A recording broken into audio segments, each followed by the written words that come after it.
Créé le 23 mars 1889 par Mirza Ghulam Ahmad, la communauté musulmane Ahmadiyya célèbre aujourd'hui, 23 mars 2025, ses 136 ans d'existence. Ce jour est considéré pour les Ahmadis comme journée du Messie promis. Pour en parler, nous recevons sur ce plateau le président de la communauté musulmane Ahmadiyya au Congo, M. Saïd Ahmad. Bonjour. Bonjour, monsieur. Alors, cet échange à bâton rompu sera co-animé avec Désiré Laure et Justy Marel Dinga. Bonjour à vous. Monsieur Saïd Ahmad, la journée du 23 mars, je l'ai dit tantôt, est considérée pour les musulmans comme les musulmans Ahmadiyya comme la journée du Messie promis. C'est une occasion pour vous de rappeler l'importance des prophéties du prophète de l'islam. Quelles sont donc ces prophéties? Merci beaucoup. A'udhu billahi minash shaitanir rajim. Bismillahir rahmanir rahim. Avant que nous parlons de prophéties par le prophète Mohammed sallallahu alayhi wa sallam, fondateur de l'islam, d'abord déjà dans le Saint-Coran, Dieu avait déjà révélé ça. Quand vous lisez Surat Al-Jumu'ah, chapitre 62, versets 3 et 4, dans le verset 3, il dit: c'est lui qui a suscité parmi les illettrés un messager qui est de l'air, qui leur récite ses signes et les purifie et leur enseigne le livre et la sagesse, bien qu'il les était auparavant dans un égarement manifeste. C'est ici on parle de l'avènement du prophète Mohammed sallam qui était venu vers illettrés. Comme les Arabes, ils étaient des illettrés, surtout les Mecquois. Le saint prophète sallam, il est venu vers eux. Maintenant, le verset, deuxième verset, il dit: wa akharina minhum lamma yalhaqu bihim wa huwa al-azizul hakim, et il les suscitera parmi d'autres de leurs qui ne se sont pas encore joints à eux. Il est le puissant, le sage. Maintenant, ici, comme prophète Mohammed sallam, une fois de plus, il viendra même vers les autres. À ce moment-là, les compagnons n'ont pas compris, qui ont écouté cette parole. Ils ont posé des questions, Ya Rasulallah, qui sont des autres vers eux que vous allez revenir? Le saint prophète sallam, à ce moment-là, il y avait beaucoup de compagnons qui étaient assis. À sa droite, le saint prophète sallam, il a posé sa main sur une personne, un compagnon qui s'appelle Sulman Persan. Il n'était pas arabe, il était iranien. Le saint prophète sallam, il a dit: Law kanal imanu mu'allakam bisurayya lanaluhu rajulun min haulai. Que le moment que la foi va disparaître de la terre, le moment que les musulmans vont abandonner l'islam, le moment que les musulmans ils vont diviser l'islam comme le judaïsme et le christianisme, à ce moment-là, pour réunir tout le monde, pour rétablir encore la foi sur la terre, dans la famille de Salman Persan, une personne qui viendra pour faire tout ça. C'est ça que le deuxième avènement du prophète Mohammed sallam, qui sera réalisé selon le Saint-Coran, avec une personne qui viendra dans le dernier temps, qui sera un descendant des Persans. Cela signifie qu'il ne sera pas arabe, il sera non arabe. Rétablir la foi sur terre, c'est ce que vous venez de dire, mais est-ce qu'il était nécessaire de créer un autre mouvement? Le Messie premier, l'islam, n'est pas venu pour créer un autre mouvement que l'islam. Quand vous écoutez de l'islam, il n'y a pas, aujourd'hui, vous pouvez dire qu'une communauté musulmane. Toujours, ils ont des noms. Il y a des Wahhabiyas, Deobandiyas, Brelviyas, Tijaniya, ils sont pleins, plus de 100 sectes. À ce moment-là, c'est lui qui viendra. Il faut qu'il annonce. Et dès qu'il va appeler: venez vers moi, s'il dit simplement venez vers l'islam, il faut devenir musulman. Maintenant, il y a déjà plein de musulmans, plein de groupes qui se disent musulmans, mais ils ont leur nom. Maintenant, le Messie premier, il a donné le nom à sa communauté au nom du prophète Mohammed sallam, qui s'appelle Ahmad aussi, à son nom Ahmadiyya. C'est ça que c'était pour différencier avec les autres musulmans. Parce que si vous dites que je suis musulman, à ce moment-là, deuxième question sera posée, que non, de quelle branche il s'agit.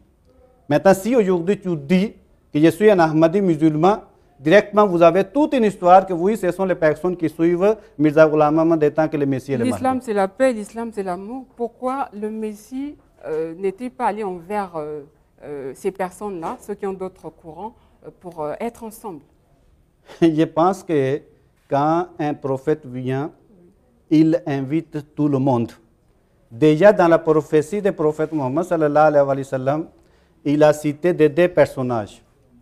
La première personne, c'est Isa ibn Maryam, Jésus, fils de Marie. Quand le Saint Prophète sallam, il parle de Jésus, fils de Marie, qui viendra dans l'islam, il donne un travail. Il a expliqué qu'est-ce qu'il va faire. Il dit Yaksuru saliba va yaktulul khanzira va yadaul harba. Qu'il va briser la croix, il va tuer les porcs et il va abolir la guerre pour la religion. Ça concerne aux chrétiens. Cela signifie que la croyance de la croix, c'est le christianisme. Il va briser la croix, signifie qu'il va démontrer la vérité que le christianisme, qui se disent qu'ils sont sauvés par la croix, ils sont dans la fausseté. C'est ça que le Messie premier, il a déclaré que je suis Messie pour les chrétiens, pour briser leur croix, pour dire que Jésus n'était jamais mort sur la croix, il était sauvé de la croix. Après, il a continué sa mission, il avait émigré, il a quitté Palestine, il est parti en Inde pour suivre les enfants d'Israël qui se trouvaient en Inde. Deuxième personnage que le Saint Prophète sallam, il parle de Mahdi. Mahdi signifie celui qui est guidé de la part de Dieu. Maintenant, ici, le Saint Prophète sallam, il dit, Mahdi viendra pour juger les musulmans. C'est-à-dire qu'il y aura la contradiction entre les musulmans. Il va dire que qui a raison et qui a tort. Et le Messie premier, il a prêché aux musulmans, il a prêché aux chrétiens, il a prouvé aussi aux musulmans que Jésus que vous attendez, qu'il est monté au ciel. Le Coran, il dit qu'il est mort pour toujours, il ne viendra pas. De la même manière, il a parlé aussi d'Isa ibn Maryam, qu'il est mort pour toujours, il ne viendra pas et il n'est pas au ciel. D'accord. Mirza Ghulam affirme avoir reçu la révélation selon laquelle il serait le Messie. D'ailleurs, tout le monde pouvait le dire. Mais qu'est-ce qui justifie que c'est réellement lui, le Messie annoncé? Vous voyez, c'est très simple. Si quelqu'un vient vous dire que je suis un Dieu pour vous, vous n'allez pas croire. Pourquoi? Nous connaissons qu'un Dieu qui n'est pas né, un Dieu qui ne meurt pas, un Dieu qui ne mange pas, qui ne boit, on ne peut pas le voir. Quelqu'un ne peut pas venir à vous tromper que je suis un Dieu, parce que vous allez lui prendre comme un fou. Mais les prophètes, Dieu choisit parmi les hommes qui sont nés sur la terre, qui ont une famille, qui ont des parents. À ce moment-là, parmi les hommes, celui qui est choisi comme un prophète, c'est lui-même qui vient dire vers les gens que je suis un prophète. C'est ce qu'elle dit, tout le monde peut le faire. Je suis en train d'expliquer, non? Laisse-moi expliquer. Maintenant, c'est lui qui vient vous dire que je suis un prophète, il y a deux choses. Ou soit il est un menteur, ou soit il est un véridique. Bon, maintenant, s'il est un menteur, nous avons les Écritures, le Coran aussi, la Bible aussi. Dieu a promis que les menteurs ne prospèrent jamais. Parce qu'il faut qu'il y ait les persécutions. Parce qu'un prophète, quand il vient, il va contredire tout le monde. Voilà. Cela signifie que tout le monde ne sera pas d'accord avec lui. Quand leur foi est menacée, ils seront obligés de lui tuer. Maintenant, à ce moment-là, s'il n'est pas venu de la part de Dieu, cette personne sera punie de mort. Monsieur Saïd, est-ce que... S'il est venu de la part de Dieu, c'est Dieu qui va lui protéger comme il avait protégé Abraham, comme il avait protégé Moïse, comme il avait protégé Jésus, comme il avait protégé le prophète Mohammed. De la même manière, Messie premier, que c'est Dieu qui lui avait envoyé, il a dit, c'est Dieu qui est derrière moi, et Dieu m'a promis que ton message sera jusqu'au coin du monde, 4 coins du monde. Monsieur Saïd, est-ce que le Coran, le livre sacré des musulmans, parle-t-il de Mirza Ghulam? Le Coran qui? Le livre sacré des musulmans, le Coran. À peine je viens de réciter le verset coranique, qu'il y aura une deuxième manifestation du prophète Mohammed dans les derniers temps. On n'a pas mentionné le Maintenant, le Saint Prophète sallam, il a déjà dit que cet personnage viendra dans quelle famille? Seulement personne. Maintenant, il faut faire attention pour dire que est-ce que son nom était cité? Dieu ne cite pas le nom de quelqu'un. Jésus n'est pas cité dans l'Ancien Testament. Son nom n'est pas cité. Moïse n'est pas cité dans les livres des d'Abraham. indices. Maintenant, c'est lui qui viendra, c'est lui qui va dire, voilà tel signe qui était annoncé. Quand tel signe va réaliser, à ce moment-là, la personne viendra. Quels sont ces signes? D'abord, j'ai déjà cité que les musulmans vont abandonner la foi. Ils seront comme les juifs, les chrétiens. Ils vont diviser. Maintenant, d'abord, le temps demande, il faut qu'il y ait quelqu'un. L'islam qui est la paix, la soumission, obéissance à un seul Dieu, il faut adorer Dieu. Maintenant, aujourd'hui, vous avez peur des musulmans. Pourquoi? À l'époque du Saint-Prophète, les gens n'avaient pas peur des musulmans. Mais si aujourd'hui vous avez peur, cela signifie qu'ils ont abandonné ce que le Coran enseignait. Lesquels ont peur des musulmans? Mais je pense que chaque jour, vous venez, oh les djihadistes, oh les musulmans tuent les chrétiens. Maintenant, aujourd'hui, vous me demandez comment. Vous pouvez partir à Afghanistan. Ils agissent au nom de l'islam. Voilà pourquoi. C'est ça que j'ai dit, vous avez peur de l'islam. C'est depuis que je suis venu aujourd'hui, personne qui a peur de l'Ahmadiyya. Depuis 2005 que je suis ici, et depuis 136 ans que la communauté existe, en Europe, nous sommes facilités. En Amérique, oui, ils recevaient les Ahmadis parce qu'ils n'ont pas perdu. La deuxième religion qui est acceptée en Allemagne, c'est l'islam, qui est présenté par la communauté musulmane Ahmadiyya, ce n'est pas par les autres, parce qu'ils n'ont pas perdu. C'est ça le vrai message de l'islam. Oui, c'est obligatoire. Quand un prophète vient, quand il a des compagnons, par les oppositions, il faut qu'il y ait un combat. Parce qu'ils ne sont pas d'accord. Parce que le prophète, il vient pour nier. À cause de cela, le Saint-Prophète, il a dit que quand Mahdi viendra, les plus grands ennemis seront les imams de son époque.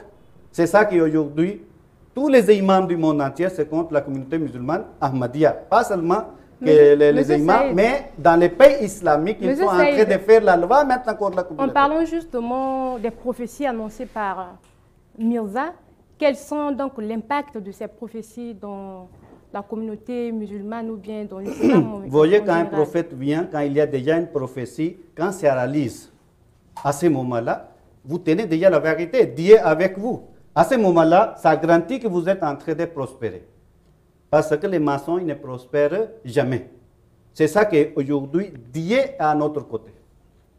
Si ils disent qu'ils sont des musulmans ou ils sont des chrétiens, ce sont eux qui tiennent la vérité, à ce moment-là, pourquoi Dieu ne change pas leur situation? Pourquoi ils sont toujours dans les perditions? Pourquoi que tout le monde chrétien, juif, et musulman, hindou, ils sont tous contre la communauté Ahmadiyya. Mais devant eux, la communauté est en train de progresser. Malgré leur loi, malgré leur richesse. Ils sont contre la communauté parce qu'ils disent que la communauté est dans la perdition, la communauté a falsifié le Coran. Oui, chaque prophète, quand il venait, c'est ça que chaque loi, il disait qu'il est menteur. Mais c'est Dieu qui va prouver qui est menteur et qui est véridique. Alors, M. Saïd Mirza Ghulam... C'est ça qu'une personne qui est élevée seule dans un petit village que les gens ne connaissaient pas. Mais aujourd'hui, tout le monde, même au Congo, connaît Kadian, c'est quoi? Maintenant, ça fait déjà 136 ans. C'est la communauté qui est sortie d'un petit village, aujourd'hui se trouve dans 220 pays du monde. Ce n'est pas la vérité. Alors, Mirza Ghulam était venu pour les musulmans, M. Saïd, c'est cela? Non. À peine je viens d'expliquer que le Messie premier, fondateur de la communauté musulmane Ahmadiyya, il est venu pour tout le monde. Parce que c'est l'islam qui est venu pour toute l'humanité entière. C'est le prophète Mohammed sallam. Avant 14 siècles, dans le Saint-Coran, Dieu avait annoncé... Il est venu pas seulement pour les musulmans et les chrétiens pour aussi. Pour tout le monde. L'islam est pour tout le monde. Avant, dans le Saint-Coran, Dieu a annoncé que dès que l'islam est révélé, le christianisme, le judaïsme, toutes ces anciennes religions que Dieu avait révélées pour un temps sont annulées. Voilà pourquoi il a accompli la prophétie du retour de Jésus-Christ. C'est ça que quand il y a une prophétie de quelqu'un, ce n'est pas la même personne qui vient. Dans la spiritualité, il y aura une autre qui viendra à sa place avec le même travail qu'auparavant il avait accompli. C'est la personne qui va accomplir. Maintenant, ce n'est pas la première fois qui est passé. Avant, à l'époque de Jésus, c'était le même problème pour les Juifs. Parce que les Juifs, par rapport à leur écriture, ils disaient que non, un Élie qui va descendre avant que le Messie arrive. Maintenant, quand Jésus est venu, maintenant il a dit que si tu es le Messie que nous attendions, il ne faut pas nous tromper. Mais où est Élie? C'est écrit dans la Malachie, qu'obligatoirement il va descendre. Jésus a dit, la prophétie est vraie. Mais c'est déjà réalisé à la forme de Jean-Baptiste. Ce n'est pas Élie qu'il croyait qui est monté au ciel, ce n'est pas lui qui descendit. Jean-Baptiste, il était né sur la terre par sa mère, son père c'est Zacharie. Maintenant, Jésus a dit que c'est lui qui est, qu'est-ce qu'on dit, Élie. Est-ce que tous les musulmans considèrent Mirza comme le Messie? Si les musulmans et les chrétiens, ils acceptent que le prophète Mohammed est ni venu de la part de Dieu, il est un vrai messager, pourquoi ils sont chrétiens? Il faut qu'ils acceptent le prophète Mohammed. De la même manière, si les juifs, ils savaient que c'est Jésus qui est Messie, pourquoi jusqu'à aujourd'hui ils n'ont pas accepté? Cela signifie que Dieu a dit dans le Coran, ce n'est pas tout le monde qui accepte. À cause de cela, Dieu a préparé un enfer pour les gens qui n'acceptent pas. Dieu a dit, c'est peu de gens qui acceptent. Maintenant, il ne faut pas dire aussi que tout le monde qui vont accepter, ils vont rester dans le même groupe. Parce qu'il y a plusieurs natures de l'homme. Il y a certaines qui sont dites, certaines qui sont de nature Satan, ou certaines qui sont de nature Iblis. Maintenant, chacun, il vient avec son intention. Maintenant, les munafiqins, les hypocrites sortent d'où? Parmi les croyants. Parce qu'ils n'étaient pas venus pour accepter, mais ils étaient venus pour créer des autres. C'est ça que seules personnes qui suivent les prophètes par cœur, avec toute son intention pour prospérer, il va prospérer. Maintenant, c'est lui qui ne suit pas, il sera pire. Comme Judas, comme Pierre, qui avait nié Jésus. Tout à l'heure, vous avez dit qu'il était donc question, avec la venue du Messie promis, il fallait donc annuler les autres religions. Donc, c'est le Coran d'abord. C'est le Coran qui a annulé toutes les anciennes religions. Il a dit qu'aujourd'hui, les prophètes, la porte des prophètes ou des révélations ouvertes, c'est lui qui va c'est lui qui va obéir à Allah et son messager prophète Mohammed sallam. Pour lui que Dieu va révéler. Maintenant, les autres, Dieu a annulé, Dieu ne parle pas avec eux. Dieu ne parle pas. Vous êtes sûr que Dieu ne parle pas avec eux alors qu'il y a des témoignages, ces pasteurs-là viennent. Oui, chaque jour il y a les témoins. Voilà. Maintenant, quand nous lisons Jésus, nous sommes dans les derniers temps, non? Quand nous lisons Jésus, la parole de Jésus dans l'évangile. Maintenant, ils disent que les jours derniers, ils vont dire, Jésus Seigneur, ce n'est pas nous, à ton nom, que nous avons fait ceci, c'est ça. Maintenant, Jésus a dit, éloignez-moi de ça. Je ne vous connais pas. Ils sont en train de faire, mais Jésus ne reconnaît pas. Il n'y a pas, si aujourd'hui quelqu'un vient, on fait qu'est-ce qu'on dit, comparaison, que Dieu exauce la prière de qui? Surtout le Messie premier, il a dit que Dieu m'a donné 7 miracles, l'exaucement de la prière. Il a dit que devant moi, c'est lui qui vient pour exercer, que ses prières seront exaucées. Devant moi, Dieu va rejeter ses prières. C'est seulement mes prières qui seront exaucées. C'est un défi que depuis 136 ans que le Messie premier a lancé. Maintenant, comment aujourd'hui ils sont obligés de faire la loi pour détruire la communauté? Mais pourquoi 52 pays musulmans? Pourquoi ils ne pleurent pas devant Dieu pour que Dieu lui-même il détruise la communauté au lieu de faire la loi? Cela signifie que Dieu n'écoute pas leurs prières. Qu'est-ce qui explique le fait que dans l'islam, il y a deux catégories de prophètes, les prophètes porteurs de messages et non porteurs de messages? Ce n'est pas seulement dans l'islam. Selon l'islam, Dieu a envoyé 124 000 prophètes. Et ce n'est pas tous les 124 000 prophètes qui ont amené les messages. Seulement après Moïse, jusqu'à Jésus, il y a 1400 années, 14 siècles. Et pendant 14 siècles, il y a milliers de prophètes qui sont venus seulement chez les Israélites. Mais ils ont suivi quelle loi? De Torah, les 10 commandements, ce que Moïse avait établi, ce que Moïse avait amené. Jésus aussi lui-même, il n'a jamais amené un nouveau livre. Jésus dit, je suis venu pour accomplir, ce n'est pas abolir. Et Jésus était le dernier messager pour les enfants d'Israël. Après Dieu a changé cette loi, il a maintenant envoyé en Europe. Ce n'est pas tous les prophètes qui amènent une nouvelle loi. Il y a les prophètes qui viennent, l'ancienne loi existe déjà, mais il est en train seulement d'enseigner comme un enseignant. 136 ans, c'est quand même beaucoup, 136 ans, mais en termes d'effectifs, la communauté musulmane ahmadiyya est encore minoritaire. Qu'est-ce qui explique cela? Je vois que vous êtes dans 200 pays, comme vous dites. Voyez l'arbre aujourd'hui que vous plantez l'arbre. La dernière question de cet entretien, M. Saïd Ahmad. Quand vous plantez l'arbre, ce n'est pas même jour, il va sortir il va grandir, il va donner les fruits. Même chose, quand la femme est tombée enceinte, il faut attendre 9 mois pour avoir l'enfant. Même chose, de la même manière, quand Dieu envoie un prophète, il vient seulement planter. Et l'arbre pousse après, avec le temps. C'est ça la nature de chaque chose que Dieu a créée. Et le temps viendra. Si aujourd'hui la communauté ahmadiyya est minorité, mais demain il sera majorité.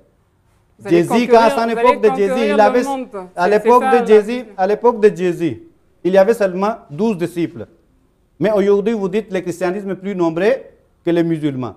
Les musulmans aujourd'hui, ça fait déjà 14 siècles. Mais pourquoi ils ne sont pas encore majorité en Europe? Ça fait déjà 14 siècles. Mais pourquoi seulement dans 100 ans, vous voulez que la communauté, il faut que ça soit majorité? Ça viendra. Mais la vérité... Donc c'est peut-être, on va donner raison à ceux qui vous considèrent comme des mécréants. On est à la fin de cette Maintenant, si vous jugez ainsi, la majorité qui tient la vérité, c'est naturellement c'est faux. Parce que chaque prophète, il était toujours avec sa communauté minoritaire. Et c'est après qu'il prospère. Merci beaucoup pour toutes ces précisions. Prière de rappeler votre numéro de téléphone, pourquoi pas le siège de la communauté musulmane ahmadiyya. Nous sommes, par grâce de Dieu, dans le mois de Ramadan, presque, il reste quelques jours. Et la communauté ahmadiyya au Congo ici, nous allons fêter le 31 mars, à la fin du mois de Ramadan, que nous disons Eid. Et tout le monde qui sont en train de nous suivre, les membres de la communauté musulmane ahmadiyya au Congo, vous fêtez 31 mars. Et partout, nos amis, même ils ne sont pas des musulmans, ils peuvent venir pour assister avec nous à la fête de Ramadan. Et nous sommes à Masengo Soproji. Vous pouvez nous appeler au numéro 05 555 4218. 05 555 4218. Merci beaucoup, Monsieur Saïd Ahmad. C'est donc la fin de cet entretien. C'est aussi la fin de ce numéro du 23 mars. Le rendez-vous est donc pris pour dimanche prochain.